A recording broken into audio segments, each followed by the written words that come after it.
Tá gravando? Tá gravando? Tá gravando? Já tá gravando. Tá. Vai. Fala, Tigre, beleza? Eu sou o Bruno Souza, lutador profissional de MMA, estou de Master Karate aqui na Califórnia. Hoje o papo vai ser diferente. A gente vai ter um convidado aqui no Zoom. Então, espero que vocês aproveitem uma aula. Muito show de bola. Valeu!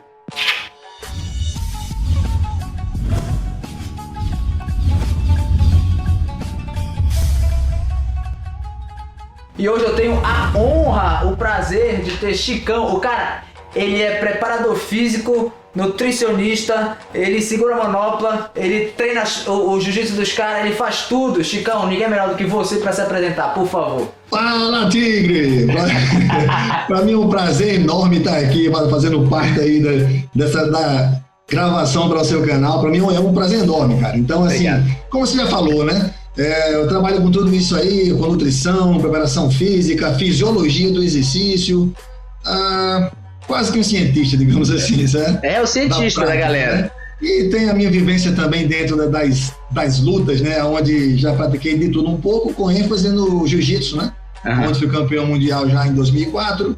E é isso aí, estou nesse mundo das artes marciais desde 18 anos de idade, já fiz 50, mas não fala pra ninguém. Não parece, tá inteiro. Vou fazer 50 agora em abril aí, tá?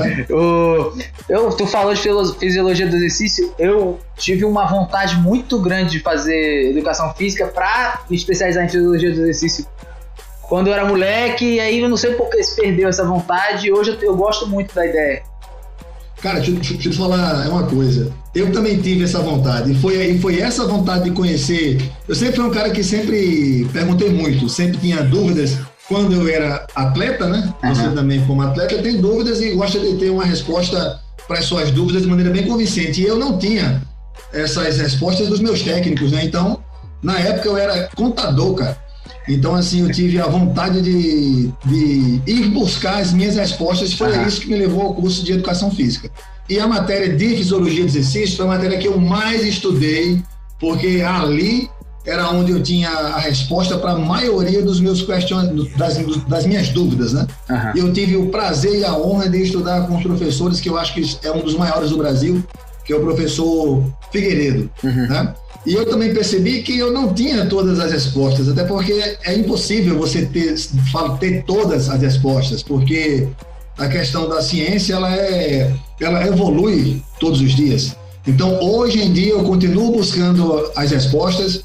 Agora, eu tenho meus próprios protocolos, continuo tão curioso quanto eu era antes de começar a cursar o curso de nutrição. Aliás, de educação física. Uhum. E aí, tu fizeste curso de nutrição também? Mas depois, isso aí foi uma necessidade também, porque eu também sempre trabalhei com atletas, com preparação, e eu tinha uma dificuldade de conciliar a dieta correta com o treino. Isso aí sempre foi uma grande dificuldade.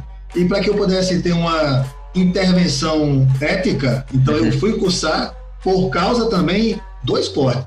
Da maneira também que eu vim buscar mais um curso, que é a biomedicina, para tentar me aprofundar um pouco mais ainda na questão do esporte, né? Então, juntando todos esses cursos aí, termina saindo uma coisa boa. Tiveram duas coisas que eu, como atleta, quando a gente começou a conversar, eu me apaixonei pelo teu trabalho. Primeiro que tu juntava duas coisas que eu achava muito importantes, que era a educação física com a nutrição.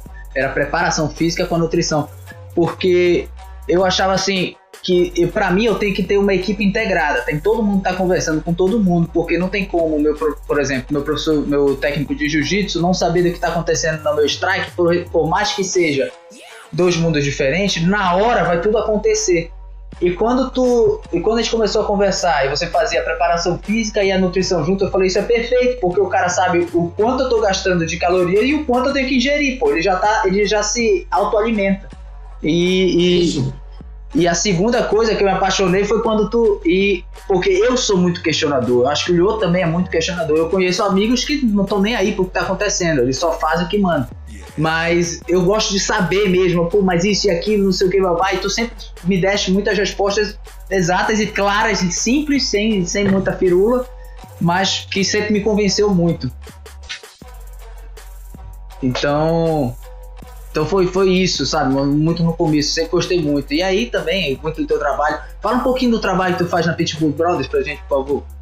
Cara, Hoje aqui nós temos, eu comecei a formatar isso há muito tempo atrás, né? Eu comecei a trabalhar com 2000 anos depois. Falando um pouco sobre o trabalho na Pitbull Brothers. Poxa, pois é, Bruno, quando eu hoje em dia eu faço um trabalho na Pitbull Brothers, como esse que você falou aí, um trabalho bastante multidisciplinar. Então nós temos uma equipe bastante integrada, tá? Onde os técnicos, claro que tem aquelas brigas de vez em quando que faz parte, né? Toda família tem essa. Se não tiver, não vale a pena. Não vale a pena, exato. Mas tudo se resolve. Então nós temos um trabalho bem feito, bem integrado, onde nós conseguimos, através da colaboração dos técnicos, tá? Então esse trabalho só funciona se tiver colaboração também dos técnicos, né? Que é um trabalho de controle total das cargas de treino do atleta, tá? Então, assim, nós compreendemos no nosso método de treinamento que eu venho da old school, né? Então, assim, sabe muito bem que no passado era vamos treinar muito, né? Então, nós não sabíamos o quanto treinar, não tínhamos conhecimento, a solução era treinar muito, pelo menos para como se fosse uma espécie de uma garantia, né? Então, assim, falta de treino não foi. É melhor sobrar do que faltar naquela, né? Só que muitas vezes tinha o excesso, e esse excesso leva a overtraining, lesões. Então, assim, uma série de coisas que de fato prejudica a vida, a longevidade do atleta no esporte, tá? Então, comecei a fazer esse trabalho dentro do CT. Hoje nós temos várias ferramentas de controle do atleta. É claro que eu não consigo fazer o controle de todos, porque é muita gente. Mas eu consigo fazer o controle daqueles que têm lutas próximas a acontecer, eventos maiores, eu consigo fazer esse controle. Então, esse controle começa desde a minha consulta nutricional. Por sinal, agora eu acabei de comprar uma calorimetria. Pela calorimetria, eu vou ter um resultado preciso de quanto é o seu metabolismo. Então, eu vou conseguir, com precisão, prescrever uma dieta em cima daquilo que, de fato, você realmente necessita, tá? Até então, as dietas eram prescritas com uma fórmula matemática. E essa fórmula pode ter erros para mais, pode ter erros para menos. Então, com esse equipamento, eu não vou ter mais nenhum tipo de erro, vou ter uma caloria, vou ter uma taxa metabólica precisa. Então, já começa a partir daí. Então, temos uma consulta nutricional muito bem feita, com todas as variáveis, com gasto calórico durante os treinos, tudo isso é bastante monitorado. Associado a isso, temos uma análise bioquímica. Essa análise bioquímica serve para verificar quais são as deficiências que você tem, bioquimicamente falando. Então, pra você ter uma ideia, o camp lá do Chandler, nós começamos um trabalho de equilíbrio bioquímico no Patrício 6 meses antes da luta.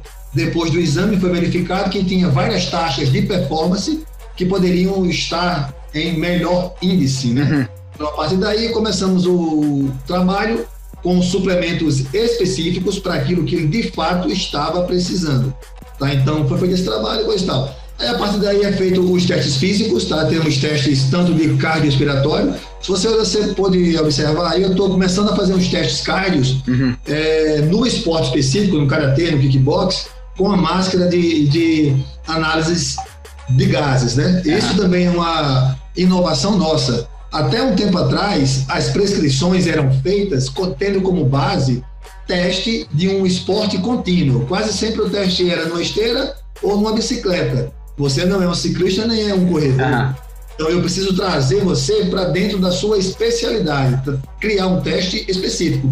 Então eu pesquisei muito, eu perguntei aos amigos aí que são pesquisadores, e de fato não existe nenhum tipo de teste desse tipo no mundo. Tem testes sendo escritos, que não foram ainda publicados, que eu até cheguei a falar com os autores, mas eles não divulgam os resultados antes da sua publicação, né? Então, sim, eu tive que criar o meu teste. Então, hoje em dia eu tenho o meu teste já formatado, estou numa fase de coleta de dados, para que no futuro eu possa publicar esse teste. Por sinal, ele vai se chamar Freitas Metabólicas. É FM teste. Tem que ser, pô. Então, assim, aí temos também os testes de potência, os testes de força. Esse teste de potência e teste de força, ele serve exatamente para verificar sua evolução. Já estou me antecipando a sua pergunta. a respeito dos polimorfismos genéticos e se ele é determinante para formar um campeão de esportes acíclicos. Tá? Então, isso aí daqui a pouco eu vou lhe responder. Já a gente vai chegar lá. Os testes que eu faço a cada camp, é o caso que nós também tentamos fazer com você mesmo. A cada camp, o objetivo sempre é que o atleta fique mais forte, mais potente e mais veloz. Só que isso eu só consigo determinar se tiver testes como esses que eu faço aqui no Brasil, por exemplo. Então eu consigo determinar e eu consigo, através do acelerômetro, colocar você dentro da velocidade correta para potência, para força e para velocidade. Então assim eu tenho a certeza que eu vou estar evoluindo você, independente da sua carga genética. Daqui a pouco eu vou continuar sobre isso. Até porque o que não... Acho que não sei se é você que fala isso, mas o que não é medido não é melhorado, né? O que a gente não consegue mensurar, a gente não consegue melhorar. E outra, dentro do mundo do MMA, as pessoas ainda têm, como você mesmo falou, aquela cabeça do old school, tem que treinar muito e tal, e se afasta um pouquinho da tecnologia. Tudo bem, eu entendo, o MMA é um esporte muito novo ainda, certo? Sim. Mas a tendência é a gente chegar perto da tecnologia e não do empírico, do que é estudado, né? Do científico e não do empírico. É uma coisa que também o Lyoto, por mais que ele venha de outra geração, ele tem uma cabeça muito aberta e muito pra frente com isso. Ele quer sempre o que é mais tecnológico, o que é mais mensurável, porque senão como é que tu vai saber o parâmetro, certo? Claro, e assim, para atletas que têm um perfil de competição, é como se ele estivesse brigando contra ele mesmo. Então isso faz com que ele busque uma melhoria contínua. Se você sabe quais são suas metas, então você vai a cada treino tentar superar as suas metas. Então isso leva você a uma evolução constante. E é um tipo de mentalidade que eu acredito que a gente pode aplicar em qualquer lugar na vida, né? Porque tipo... para qualquer coisa. Para o estudo, para o trabalho, para o esporte, para qualquer coisa. A melhoria ela deve ser contínua, na realidade. E aí, evolução constante. E aí, usando esse gancho, é o assunto que eu queria conversar contigo, porque um dos meus principais objetivos de vida não importa o que você seja, como você seja, não tem desculpa para você não fazer o que você deseja e correr atrás do seu sonho, do seu objetivo. Porque eu converso com muita gente e falo, mas, poxa, eu queria lutar, mas meu corpo é assim, eu tenho muita facilidade de ganhar peso, eu, na verdade, não consigo ganhar massa muscular, sabe? Sempre tem uma coisa ou outra. E com você eu queria conversar exatamente sobre isso. Isso é mito? É verdade? Existe aquela fórmula do Capitão América que o lutador ele tem que ser daquele jeito? Ou tem espaço para todo mundo? Cara, a primeira coisa que eu vou te falar é o seguinte, certo? Você falou assim, eu tenho vontade de ser campeão, disso, daquilo. A primeira coisa que eu tenho com todas as pessoas que eu acompanho, com atletas, eu nunca duvido do potencial de nenhum de vocês, na realidade. Então, assim, por mais absurdo que seja, cabe o técnico acreditar e tentar direcionar o melhor caminho, né? Então, eu já vi pessoas que eram... Isso em vários esportes, você já teve isso também até no próprio futebol, se não me engano, com o próprio Messi, com outros atletas também, que tiveram clubes que não quiseram porque não acharam que o atleta não tinha potencial. E de repente ele foi para um outro clube, conseguiu treinar adequadamente e teve uma evolução fantástica, né? Isso tem exemplo em todos os esportes. Vou dar também aqui um outro exemplo, por exemplo, de um padrão motor errado. É o caso do Michael Phelps, do Bolt. Eles são biomecanicamente, eles têm um padrão motor errado, mas são os campeões, tá? Então, assim, esse é o primeiro ponto, certo? O segundo ponto, então, a primeira coisa que nós temos que reconhecer é o seguinte, que hipertrofia e perder gordura não tem nada a ver com performance. Por quê? Porque isso são adaptações morfológicas, é uma adaptação de um tecido que não tem nada a ver com performance. Performance é valência física, que é força, potência, velocidade, capacidade cardiorrespiratória aeróbia, capacidade cardiorrespiratória anaeróbia, flexibilidade, enfim. Nós temos aí 6 a 7 valências físicas. Elas sim determinam o campeão. Não quer dizer se você não ganha músculo ou se você não ganha gordura. Isso seria uma preocupação se o cara fosse ser um bodybuilder, porque depende de adaptação morfológica, hipertrofia e definição muscular. E é isso daí. E aí o que eu ia te perguntar é, geneticamente as pessoas, eu nasci assim, eu tenho um teto ou se eu treinar eu sempre posso evoluir? O que acontece? Todo mundo tem um certo teto, certo? Só que, observe aquilo que eu falei há pouco tempo atrás, 99% das pessoas treinam sem saber o que precisam. Aqueles testes que eu falei, periódicos. Como é que você sabe o que você precisa? Como é que você sabe se você já chegou no teto, se você nunca se testou? Você não sabe qual é o seu limite? Que limite você tem que superar? Então, esse é um grande problema. Eu te afirmo o seguinte, eu trabalhei com muitos atletas, a primeira coisa que eu pergunto, cara, você sabe quanto é que é? Uma coisa básica, seu teste de força máxima, como é que está a sua força máxima? Ninguém sabe. Nenhum deles sabe qual é a força máxima que eles fizeram no camp passado. Então, isso é um simples detalhe. Como é que você sabe que você já chegou no topo, no teto, se você nunca se testou? E essa evolução, Bruno, ela é constante, certo? Ela é constante e ela é incremental. Então, o que acontece? O atleta, quanto mais treinado é o atleta, menos treinável ele se torna. Então, por isso que eu tenho que saber o detalhe. Quantos centímetros você saltou a mais?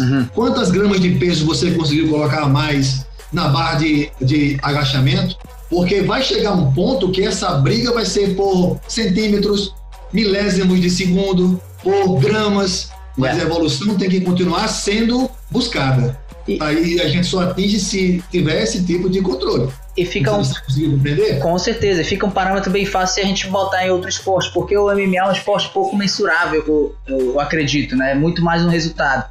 Quando tu vai para um atletismo ou uma natação da vida, tu consegue mensurar porque é tempo. O tempo tá ali. Sim, exatamente. E tu vê a briga dos caras por baixar décimos de segundo. E é exatamente isso que a gente tá falando, né? Exatamente. E é daí de onde surge o seguinte. E eu não falo apenas do Mixed Martial Arts, eu falo de todos os esportes acíclicos. Você aí me deu exemplo agora de esportes cíclicos. No meu caso do atletismo, do ciclismo. É um esporte que você larga, só termina quando cruza a linha de chegada. Ele é cíclico.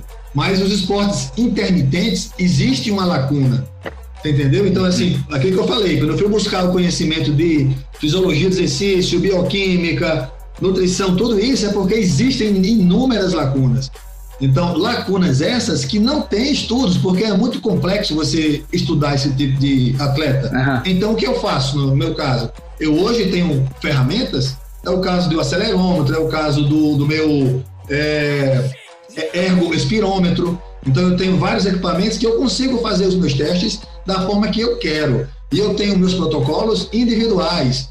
Muitas vezes, o meu protocolo, por exemplo, eu vou comparar você com você mesmo. Se eu não tiver nenhum referencial, o meu referencial vai ser você. Então, eu vou colocar você brigando contra você a cada treino. Então, isso já é uma forma de trabalhar isso, entendeu? E isso é genial para mim, que eu tenho uma teoria e eu sempre falo, o MMA nada mais é do que uma profissão que igual qualquer outra. A diferença é que se eu cometo um erro, milhares de pessoas vão ver. Se um médico comete um erro numa mesa de cirurgia, poucas pessoas vão ver. Mas o erro do médico ele é muito mais grave do que o meu. Só que as pessoas tendem a colocar a gente, lutador de MMA, em outro patamar. Não, porque é muito... Não, é só uma profissão. E o que eu digo com isso é... Você está falando de melhoria diária, de competir com você mesmo. É nada mais do que a vida. Você quer estar no seu mercado de trabalho, está num emprego, você quer ficar ali para sempre ou você quer melhorar, certo? Sim. Só que o detalhe é você competir contra você sabendo quais são as suas metas. Exatamente. Esse aqui é o grande ponto, o grande ponto-chave que a maioria das pessoas não sabem qual é a minha meta. Eu tenho que fazer o quê? Então continuam sempre fazendo a mesma coisa. Então... Entendeu? Há uns 3 anos atrás, pelo menos foi quando chegou pra mim, ficou muito famoso as pessoas falando sobre o ectomorfo, o endomorfo, mesomorfo. E esse é o ponto da nossa conversa, né? Esse é o principal ponto que a gente conversou antes. Existe uma fórmula para cada padrão desses, para ele ter algum sucesso no MMA, vamos botar assim? Existe um padrão desses que tem alguma vantagem Ou todos eles têm valência diferente e podem ser usados de forma diferente? Olha só, então é o seguinte, certo?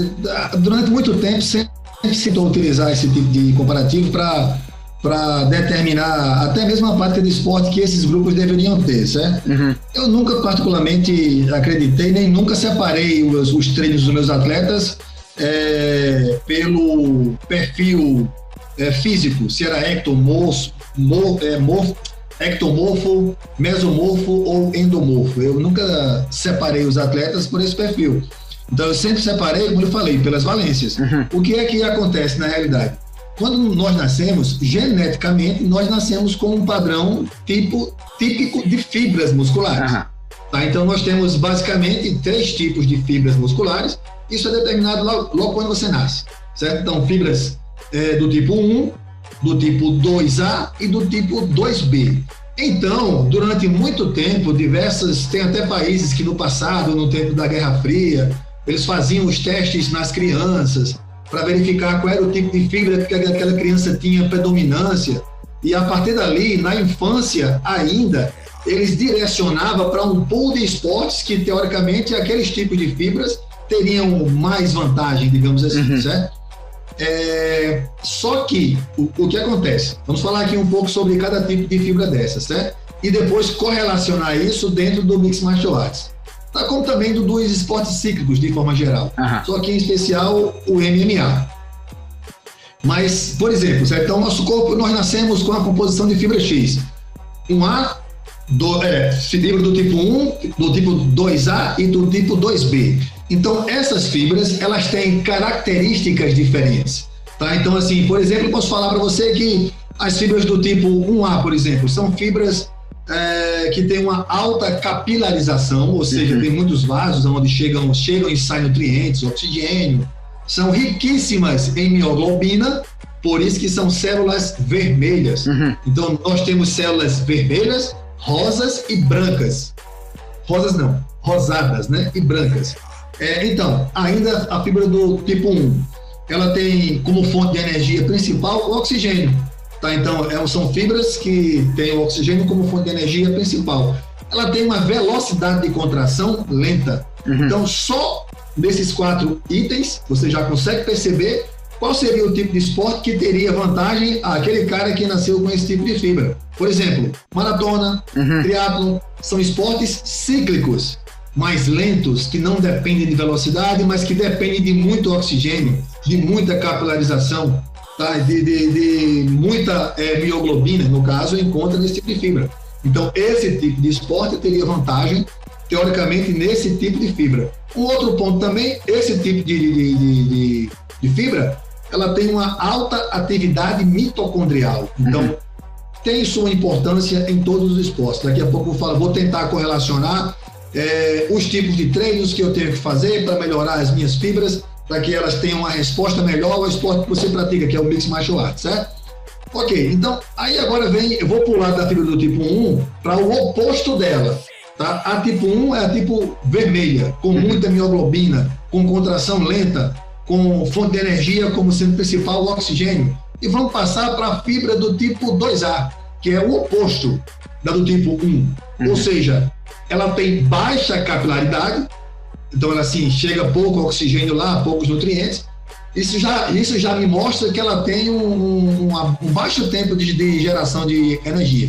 Tá? Então daqui a pouco você já vai compreender o esporte que se aplica a esse tipo de fibra aqui.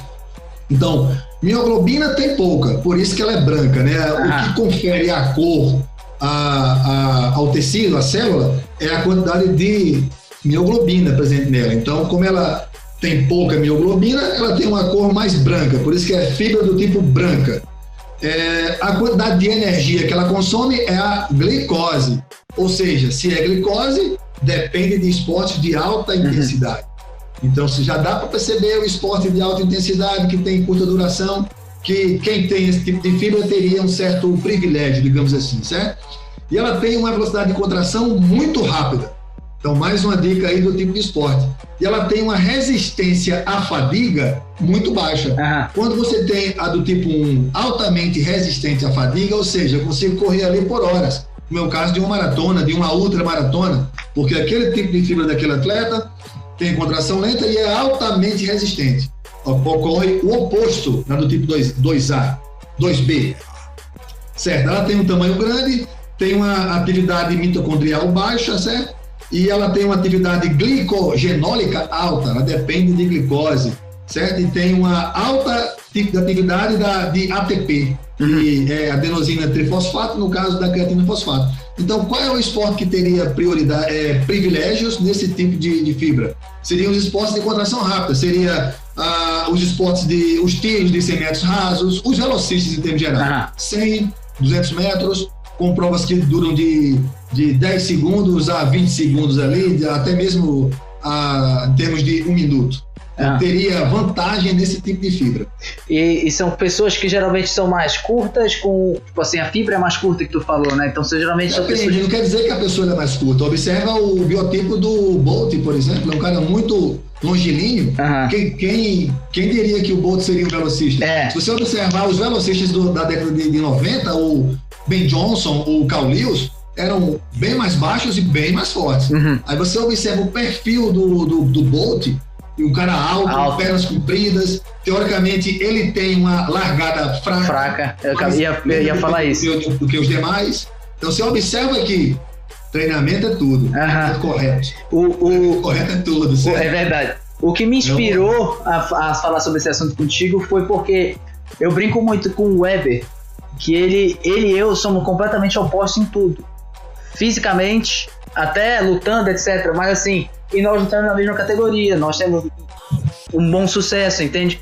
Então eu falei, então quer dizer que um cara como ele, que é muito mais explosivo que eu, tem um sucesso que também um cara como eu, que já sou mais, entre aspas, né, no MMA, ele seria um cara de tiro e eu seria um maratonista, eu já gosto de uma luta mais longa, no terceiro round eu tô muito bem, ele já gosta da luta mais curta, de resolver as coisas mais rápido.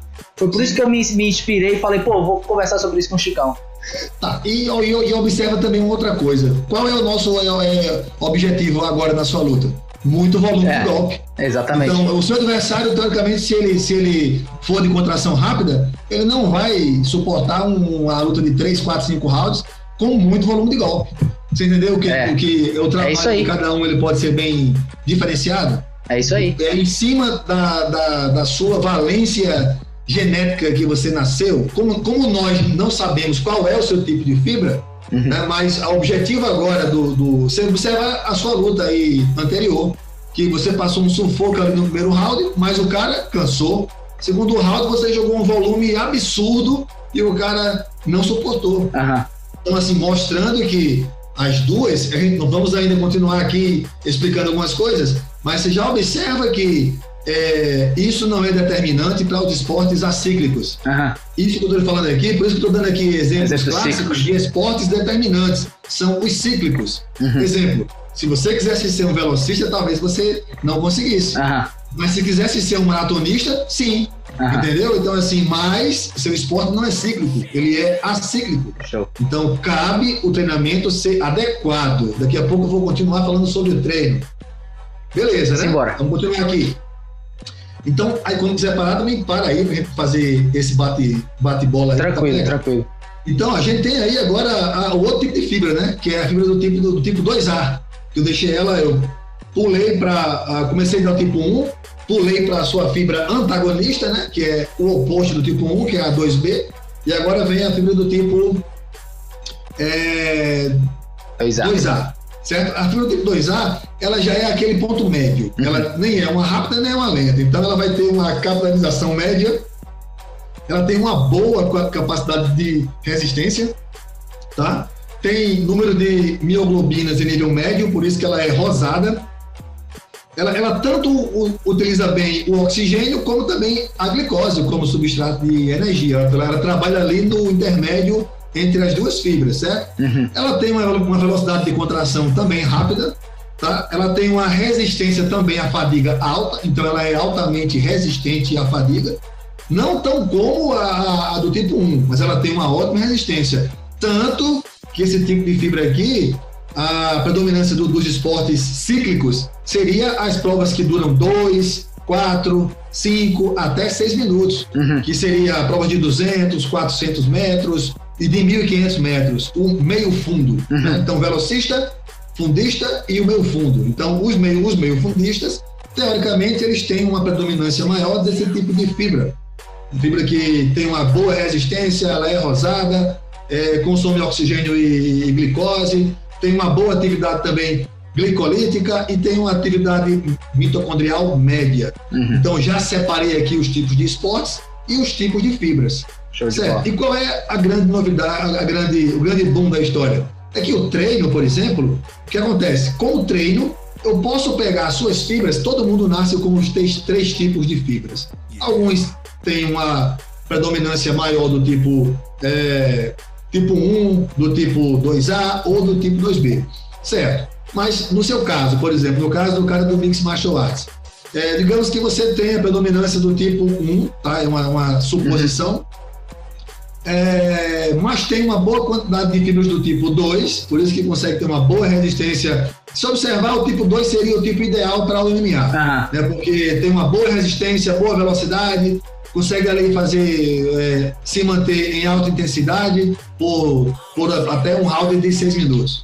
Então teoricamente seria ideal. Ok, e o que acontece? Você tem também suas fibras de contração do tipo 2B, certo? Que o tipo de estímulo que o técnico oferece para o atleta, ele pode pegar aquela fibra do tipo 2B e ela passa a se comportar como uma fibra do tipo 2A. Então eu consigo aumentar o número de fibras que tem velocidade e que tem comportamento também de resistência. Eu consigo tornar você mais rápido, mais veloz, mais resistente, sem perder a característica da fibra do tipo 1 que você já tem. Então, eu diria, Bruno, que você é um tipo de atleta, por exemplo, certo? Que numa luta de 5 rounds, eu acho que você vai ter uma grande predominância. Porque, como eu falei, nós não temos os testes. Tá? Daqui a pouco eu falo quais seriam os testes, certo? Mas, se teoricamente, assim, teorizando, né, visualizando aquela questão do endo, ectomorfo, mesomorfo, você teria a predominância de fibras do tipo 1. Então, com esse tipo de treino que você vem fazendo, que é de aumento de velocidade, transformando fibras do tipo 2B em 2A, certo? Se for para 5 rounds, você é um cara que tem grandes chances de chegar bem melhor ao final dos 5 rounds, com grande volume de golpes e, se brincar, ganhando do adversário pelo cansaço. Esse é o nosso objetivo, Certo? Exato. Então, por isso que os treinos eles têm que ser bem, digamos assim, desenhados. O camp ele é desenhado. Se observar, o seu camp ele vem sendo afim, o camp também do Weber também é feito assim. Ele é um camp que é feito sempre é o seguinte: no começo do camp eu vou priorizar o aumento da força. Tá? Então, aumento da força eu estimulo as fibras de contração rápida pelo trabalho do aumento da força. Então, quando eu for para a parte de potência e de velocidade, eu já vou ter teoricamente mais fibras de contração rápida presentes. Tá? E quando na sua fase final, que é a primeira fase é a fase de força. A segunda fase é a fase, o pré-camp é a fase de força, certo? Sempre é a base de força. É a fase que você tem que ficar bruto.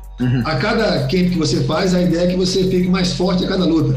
Isso é a minha garantia que eu vou estar estimulando as fibras de contração rápida, certo? A fase de pré-competitiva, eu chamo assim, é a fase que eu vou trabalhar a potência, onde aquelas cargas que eu aumentei vão diminuir com um certo percentual, certo? E vai aumentar a velocidade que você move o seu corpo ou que você move a sua barra, a barra com as cargas.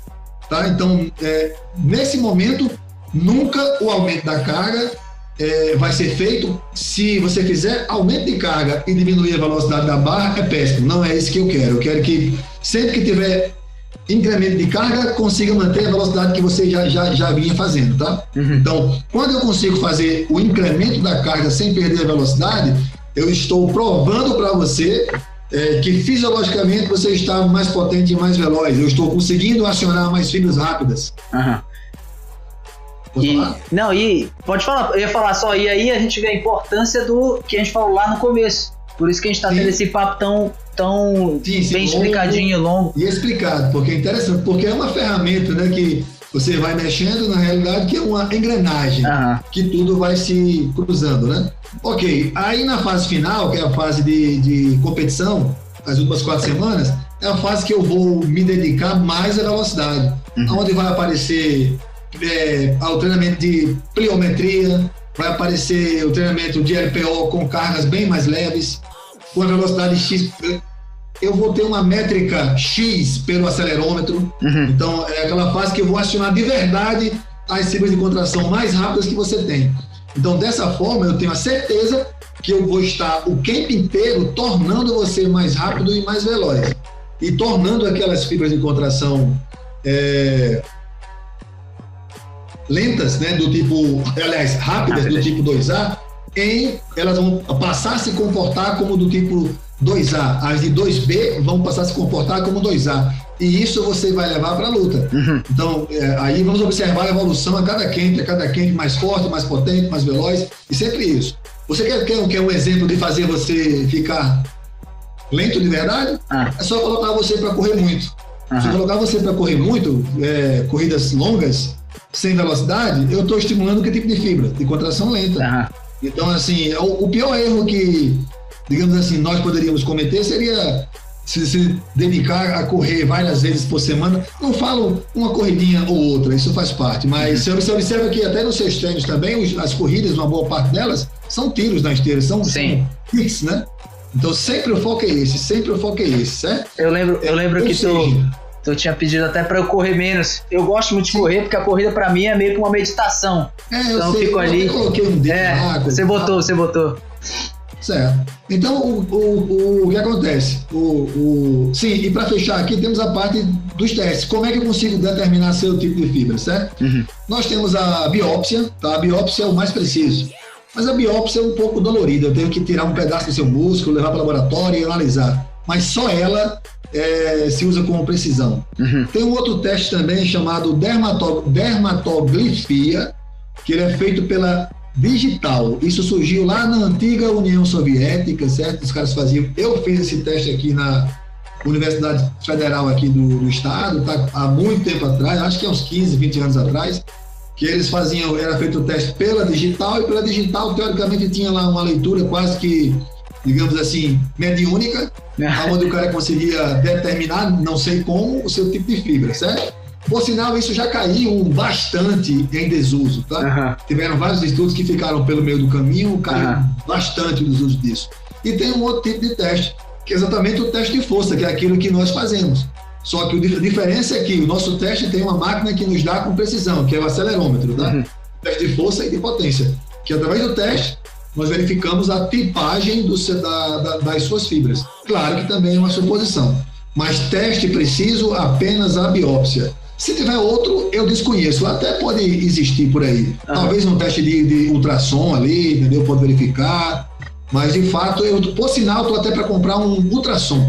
Mas para verificar a gordura. Mas vai que esse ultrassom também serve para me verificar músculo, né?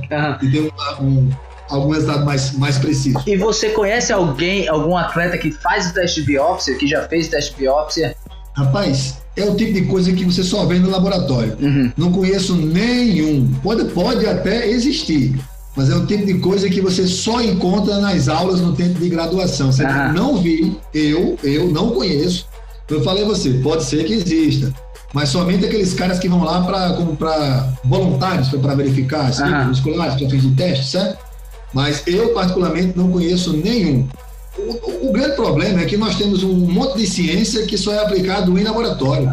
Então, quando você tira o cara de dentro do laboratório, não tem aplicação prática. Então, assim, que é isso, por isso que eu tento trazer todos esses estudos para o campo. Se o cara é um karateca, eu vou para dentro do dojo. Se o cara é um judoca, eu vou para dentro do tatame. Se o cara é do Mixed Martial Arts, eu vou lá também testar o cara. Então, nós tentamos trazer isso para dentro de uma realidade, coisa que não se faz. Assim, hoje em dia, no mundo, nós temos bons centros de treinamento. É o caso do UFC Performance, que tem muitos equipamentos, beleza. Vou dar aqui um outro exemplo, lá do Arizona, Neuroforce One, tem grandes equipamentos. Só que a diferença é o seguinte, certo? Para que o atleta seja testado, ele tem que ir para o centro de treinamento. E o teste que ele faz no começo do camp não é o mesmo do fim do camp. Quando você evolui, aqueles testes do começo já perdem o sentido. Então, o que é que eu faço? Meu teste ele é contínuo. Você evolui diariamente, porque eu tenho os equipamentos e eu coloco você dentro das intensidades, das velocidades corretas, e eu acompanho aquilo diariamente. Então, a grande diferença do trabalho one-to-one, digamos assim, é o trabalho que você tem a evolução constante do atleta visualizado aonde você estiver. No seu treino de karatê, no seu treino de MMA, na sua preparação física, é um treino globalizado, digamos assim, certo? Que envolve todos esses fatores aí. E o ponto final, né? Da questão, ou seja, a questão genética, o tipo de fibra, não determina o campeão no Mixed Martial Arts. Ele determina isso nos esportes cíclicos, porque são cíclicos. O Mixed Martial Arts tem diversas valências que podem ser utilizadas. Estratégia de luta, o time que você aplica bem com o karatê, tem uma série de valências que são utilizadas, que isso não depende do tipo de fibra. E outra coisa, o seu tipo de treino pode tornar certas fibras suas com comportamento de fibras mais velozes e mais resistentes. Cabe ter o estímulo correto, como eu falei. Então, todo esse conjunto que eu falei aqui foi um grande resumo de uma ponta do iceberg. Se fosse falar isso aqui, daria uma aula de horas sobre cada tema desse, bem aprofundado. Mas eu acredito que foi bastante esclarecedor, digamos assim. Muito, Chicão. Principalmente para mim, eu gosto muito, como sabe, eu sempre procuro, estudo. Eu tenho, antes de conhecer você, eu sempre falava assim, ó, se não tem quem faça para você, você tem que ser a pessoa que vai fazer. Então, se não tem quem te indique alguma coisa de treinamento, etc., tu que tem que procurar. Então, eu sempre procurei muito. Então, putz, eu te agradeço muito. Esse daí foi uma aula, na verdade. Não foi nenhuma entrevista. Mas é muito isso. Por quê? O que eu sempre falo para as pessoas também? As pessoas olham, pô, você tá no shape, tá não sei o que, tá treinando. Eu era uma criança gordinha que, quando eu vim pra cá, pros Estados Unidos a primeira vez, sempre quis lutar MMA e tal, mas nunca me dediquei, né? Nunca tinha me dedicado antes. Isso daí eu tinha 18 anos. E aí eu comecei a treinar com o Lyoto direto, comecei a fazer dieta, emagreci. Então, ou seja, eu sempre fiquei na minha cabeça, não é porque você nasceu de um jeito, porque você tem uma gordura assim assada. Pô, eu bato peso 45 quilos com uma pochetezinha aqui do lado, entendeu? Então, tipo assim, vai tá ali, é gordura, etc. Blá, blá. Mas isso, como você falou lá no começo, não quer dizer que vai afetar a minha performance. O que vai afetar a performance é o treino. Isso. E outra coisa, né? Com o decorrer dos treinos corretos, com a sua continuidade dos treinos corretos, isso também pode significar que você, com esse estímulo de fibras rápidas, que você consiga ganhar um pouco mais de músculo, que você consiga perder um pouco mais de gordura. Então, existe também a possibilidade de transformação da composição corporal. Quando eu fazia no consultório a análise do somatocarta, que é exatamente do somatotipo endomorfo, mesomorfo e ectomorfo, como se fosse um gráfico no formato de um triângulo, assim, sei lá, de uma pirâmide, de um diamante, formato de um diamante invertido, tá? Então, ali aparecia o ponto do paciente, certo? Então, você observava que com o avanço da perda de peso dele, da hipertrofia, aquele ponto começava a se modificar e chegava até o ponto daquele endomorfo virar um mesomorfo, ele modificar a composição corporal dele pelo treino. Isso já era verificado nesses tipos de testes que antigamente eu fazia, né? Esse acompanhamento do somatotipo, era o nome disso, que é o somatocarta.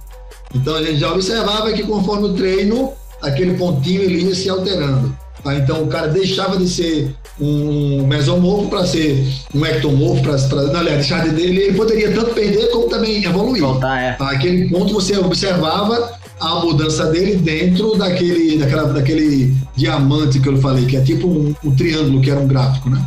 Então basicamente é isso. Então o que importa é treinar corretamente, estimular de fato a melhoria das valências físicas, mas é importante que você conheça as suas valências.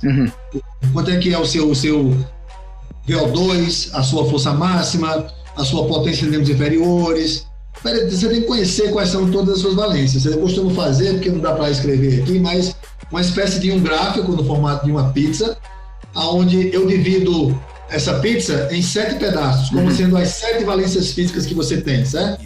Ok, aí eu faço os testes. Eu vou fazer 7 pedaços de pizza e faço círculos dentro dos pedaços, tá? Você consegue visualizar? Sim, consigo. Então, aí digamos que eu faço o teste de força. Você apresentou uma força de nível 7. Vou lá, marco na pizza. No pedaço de força, você está em nível 7. Vou lá para o teste de potência. Você marcou o nível 5. Vou lá para a sua pizza e marco lá o nível 5. E verifico isso em todas as suas valências físicas, certo? No seu reteste, eu observo que melhorou. Aquela sua força que era 7 passou para 8. A sua potência que era 5, de repente deu um pulo para 8 também. A sua capacidade de capacidade respiratória anaeróbia, que era 3, passou para 5. Então eu consigo observar que eu estou empurrando as suas valências mais para próximo do seu topo, digamos assim. Mas isso eu tenho que saber o que eu estou fazendo. O que é que eu tenho de deficiente? Aonde é que eu posso melhorar? E é ali o que eu vou buscar. Que é como eu falei, nós não tivemos a oportunidade de testar, fazer testes com você, né? Eu tive aí na Califórnia, mas devido à pandemia tive que voltar para o Brasil, né? Então não tive a oportunidade de fazer os testes completos, nem em você, nem no Lioto, nem no Weber. Consegui fazer uns testes parciais ainda, mas não foram os testes todos os testes. Para que você tivesse ideia, o nível que você se encontrava. E tem mais, eu apostaria com você, isso é uma aposta minha, vou apostar com você tantos dólares. Não tenho muito não, vou apostar vou apostar X dólares. Que se você não tiver evolução do nível de força, de potência em 3 semanas, um aumento mínimo de 25% em relação à fase inicial e à fase do reteste, eu perderia essa aposta. Isso é visto com todos os atletas que nunca fizeram teste na vida, que não conhecem o seu limite. Então, eu já mostro que você, em 3 semanas, é a evolução que você vai ter. Força, potência e velocidade. É um negócio, né? Não adianta a gente treinar, é treinar direito. Exatamente. Hoje em dia, só para encerrar, hoje em dia a gente vê uma tendência no MMA de, ao invés de a gente treinar muito, tá? E isso é uma coisa que eu até faço errado, eu treino demais. Por exemplo, tem atletas como o Glover Teixeira que faz um treino forte por dia e acabou. Sim. Que seria impensável antigamente, fazer só um treino pra modalidade do que nem o MMA. Mais uma vez, congelou a imagem. Eu ainda te escuto. Ele teu sinal está vermelho. Consegue ouvir agora? Consigo, vamos embora. Vamos para encerrar. Então é isso que você falou, na realidade. Hoje você tem atletas de fato, que é aquela coisa, vou dar aqui um outro exemplo. Era muito comum no passado fazer 3 treinos por dia, né? Então hoje nós conseguimos enxugar muito os treinos. E um outro exemplo seu, né? Lembra que você me falou quando nós começamos a trabalhar que todo ano você tinha pelo menos um overtrainer? Excesso de treino e combinado com baixa quantidade de comida, né? Então hoje em dia, graças a Deus, nós já tivemos aí 2 camps aí, tivemos 2 vitórias, né? Cada vez vitórias mais impactantes e com performance até o final do camp, né? Então isso é ótimo, sinal que o trabalho está sendo bem encaminhado. É exatamente isso. Mas é isso, Chicão. Queria mais uma vez te agradecer por esse seu tempo, essa aula que você deu. Vou gravar, vou indicar para todos os meus amigos que são preparadores físicos. Todo mundo tem que dar uma olhada nesse vídeo, porque é muito importante, viu? Muito obrigado mais uma vez. E é isso, suas palavras. Ok, pra mim também, cara, foi um prazer enorme. Sabe que você é um cara que eu gosto pra caramba, de verdade. Você é um cara do bem, que é um cara do bem. Então, eu fico muito feliz em participar aí do seu quadro, certo? E estou sempre à disposição. Tá? Muito obrigado. Vou também repostar esse vídeo lá no meu canal, beleza? Por favor. Vou repostar lá. Eu gosto muito de transmitir um pouco de conhecimento. Eu acho isso, que conhecimento, quando você não transmite, ele se perde. Então, com certeza. Eu gosto de passar conhecimento, de explicar bem as coisas. Mas só um detalhe, como eu falei, isso é apenas a ponta do iceberg. Sim, com certeza. Então, pra baixo disso aí existe muita coisa. E fala aí pra galera, qual é o teu canal? Cara, meu canal tá começando, certo? Mas é o Best Bio. Nosso também. Best Bio, que é Best Bio Brasil. Eu nem sei se o canal tá Best Bio Brasil. Mas é Best Bio, certo? Eu tenho apenas lá um vídeo publicado, mas já tem 6 em edição. E como eu trabalho com muita coisa, não somente com performance, trabalho com saúde, com diabéticos, com bariátricos, com grávidas, então eu vou estar publicando lá no meu canal um mix de informações bem legais, sempre com bastante base científica e prática também sobre todas essas variáveis aí, saúde, performance. Tamo junto. Valeu, tchau. Não. Fechou, Chicão. Muito obrigado. Meu amigo. Tamo junto. Valeu, tchau.